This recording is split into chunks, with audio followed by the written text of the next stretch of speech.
jantung kita pada saat kita tidur seperti ini, maka jantung kita posisinya di mana? Di atas. Karena tadi kan jantung tadi kan sebelah kiri. Jantung kita kan sebelah kiri. Terus kemudian kalau kita miring ke sana, maka jantung kita di bawah, paru-paru kita di atas. Sehingga di saat memompa, di saat paru-paru memompa untuk ekspirasi dan inspirasi, itu menekan daripada jantung. Bagaimana Rasulullah sallallahu alaihi wasallam mengajarkan agar tidur itu sehat? Padahal kita tahu bahwa zaman itu 15 abad yang lalu belum ada kedokteran yang secanggih seperti saat ini. Seperti pada saat ini kita bisa melihat apa yang ada di dalam tubuh kita dengan alat-alat yang cukup canggih, terus berkembang. Dengan semakin berkembangnya alat-alat ini, dengan semakin berkembangnya alat medis ini, semakin membuktikan, semakin kita kagum kepada apa yang diajarkan oleh Sayyidina Muhammad Rasulullah sallallahu alaihi wasallam. Mengapa demikian? Karena apapun yang dilakukan oleh Rasulullah sebenarnya adalah merupakan semuanya itu petunjuk dari Allah Subhanahu wa taala. Tidak ada yang dilakukan oleh Rasulullah kecuali dalam keadaan dikontrol oleh Allah Subhanahu wa taala, termasuk segala kegiatan, termasuk makan, tidur pun itu diatur oleh Rasulullah sallallahu alaihi wasallam. Setelah diteliti, pada saat ini bagaimana seseorang yang tidur dengan baik, bagaimana hubungannya dengan organ-organ yang ada pada tubuh kita. Rasulullah sallallahu alaihi wasallam dalam satu hadis dia menyampaikan bahwa berbaringlah di atas rusuk sebelah kananmu. Apa hikmah di balik itu?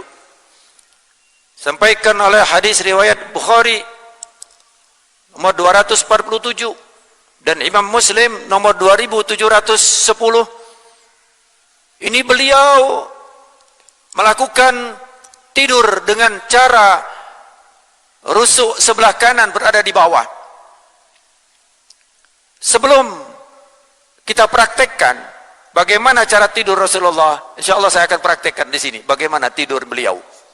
Jadi posisi kita di saat tidur adalah ini harusnya ngadep ke sana ya, harusnya ngadep ke kiblat.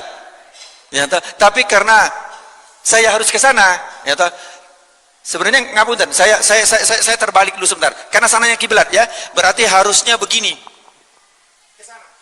Harusnya ke sana, tapi untuk menjelaskan saya ngadep ke sana. Ya.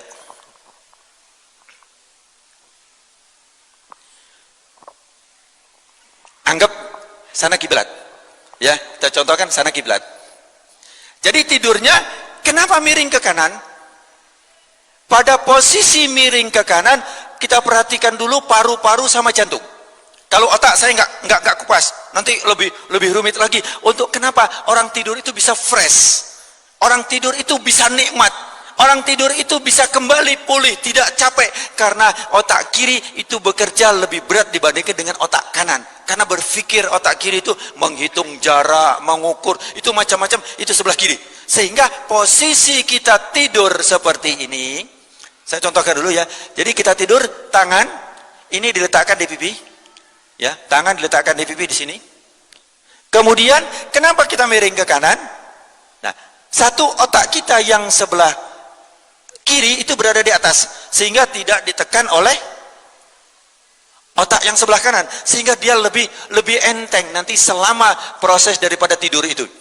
Kemudian yang kedua, secara singkat, ini saya harus cepat ini ya, nggak apa-apa ya. Jantung kita pada saat kita tidur seperti ini, maka jantung kita posisinya di mana? Di atas. Karena tadi kan jantung tadi kan sebelah kiri.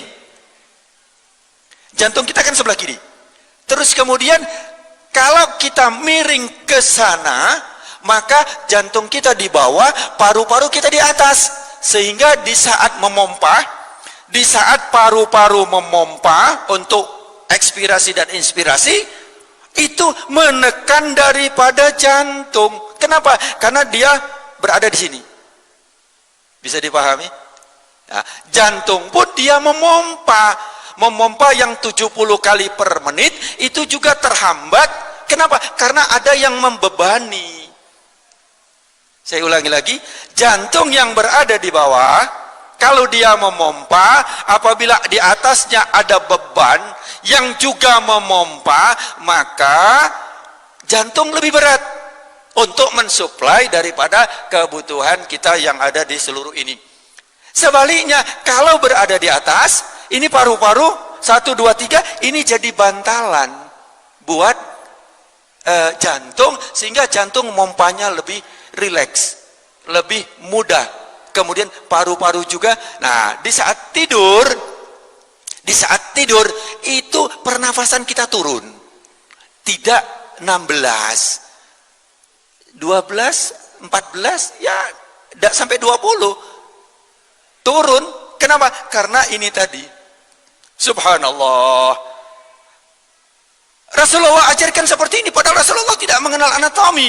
Tetapi kenapa? Itu sangat istimewa. Di saat kita tidur seperti itu, bahwa paru-paru itu tidak menekan daripada jantung. Yang kedua, jantung kita ini setelah memompa, kemudian di situ ada namanya aorta. Aorta pembuluh darah yang agak besar. Itu kemudian posisinya itu lebih atas dari organ yang lain. Jadi kalau posisi seperti ini, ngapunten, seperti ini posisinya, ya, maka posisi daripada aorta tadi dia naiknya sebelah sini. Aorta itu dia gini, jantung celak masuk, kemudian dia akan memompa seluruh tubuh. Nah, ini posisinya berada di atas. Kalau berada di atas, sehingga dengan gaya gravitasi cairan itu mudah disebarkan seluruh tubuh, sehingga kita mudah sekali hilang rasa capek di saat kita tidur. Dan juga pembuangan dan pembersihan daripada di saat tidur itu adalah membersihkan racun. Racun-racun itu dibersihkan di saat kita tidur. Allah subhanahu wa ta'ala membuat mekanisme itu. Kenapa kita ngantuk, kenapa kita tidur, itu adalah sebenarnya karena Allah sayang sama kita, agar tubuh kita itu tetap dalam keadaan kondisi yang betul-betul prima, betul-betul istimewa. Tidur berapa jam? Nah, ini banyak teori yang mengatakan 8 jam. Sebenarnya bukan 8 jam. Kalau bisa 6 sampai 7 jam. Sedikit saya lanjut. Rasulullah tidurnya tidak malam. Ya, jangan kira-kira jam 9 atau habis sisa sebentar. Ya, habis sisa sebentar. Beliau tidur, kemudian bangunnya bukan subuh. Bangunnya dia lebih cepat, sepertiga malam. Ini beliau bangun. Inilah yang dilakukan oleh Rasulullah sallallahu alaihi wasallam. Jadi kita sekarang digeser, maaf, banyak tayangan TV, banyak ini, itu bergeser tidurnya. Kalau enggak jam 11 tidur, akhirnya bangunnya ya azan subuh. Nah, itu. Jadi, kenapa? Karena apabila sudah datangnya gelap, maka Allah berikan itu kesempatan kita untuk istirahat, untuk istirahatkan tubuh kita. Saya kembali sedikit. Jadi di saat kita seperti ini tadi, nah ini sedikit aja, kurang 2 menit. Di saat kita tidur ini, kaki kita jangan lurus. Kaki kita jangan lurus. Kenapa? Kalau lurus, otot ini akan ketarik. Jadi harus rileks, ditarik sedikit, agak ditekuk. Seperti ini kita tidur. Nah, ini agak ditekuk, jangan begini. Tidurnya jangan begini. Tetapi tidurnya sedikit dikendorkan. Kenapa? Kalau dikendorkan, otot ini akan lebih lemes, lebih rileks. Nah, kalau ini rileks, tidak kencang rileks, maka malam hari kita bangun atau sholat subuh. Coba kita lihat ya, sholat subuh itu lebih lama berdirinya, Pak. Bacaan ayatnya lebih panjang. Kenapa? Supaya nggak capek ini. Di saat kita tidur itu kaki hendaklah sedikit ditekuk. Ini kita lihat apa yang diajarkan oleh Rasulullah SAW. Kita lihat bagaimana seorang bayi yang berada dalam kandungan. Padahal Rasulullah tidak mengenal USG. USG itu sebuah alat yang sekarang mungkin sudah paham untuk melihat bagaimana kondisi baik janin. Bahkan janin yang umurnya 4 bulan, 5 bulan, itu sudah bisa diketahui ini laki apa perempuan. Karena sudah dipakai USG tadi. Nah, bagaimana kondisi bayi yang ada di dalam kandungan? Itu juga seperti ini, bayi. Bukan lurus seperti ini yang ada di bayi. Jadi kalau mau kita kembali kepada apa yang diajarkan oleh Rasulullah SAW, itu sudah Allah ajarkan di saat kita tidur di dalam kandungan ibu kita. Mudah-mudahan insya Allah yang sedikit ini sebenarnya masih cukup panjang, tetapi saya waktunya sangat-sangat singkat sekali. Sekali lagi saya mohon maaf apabila dalam kajian ini kurang sempurna. Karena apa? Masih banyak sekali saya belum menceritakan bagaimana kondisi mulut, kondisi hidung. Orang yang tidur telentang boleh saja, ya toh, tetapi biasanya di saat tidur telentang maka mulutnya terbuka. Sering terbuka, tapi kalau tidur miring mulutnya nggak terbuka.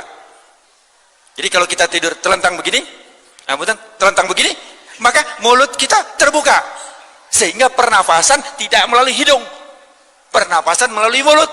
Kalau pernapasan melalui mulut, maka mulut kita akan kering, bakteri masuk.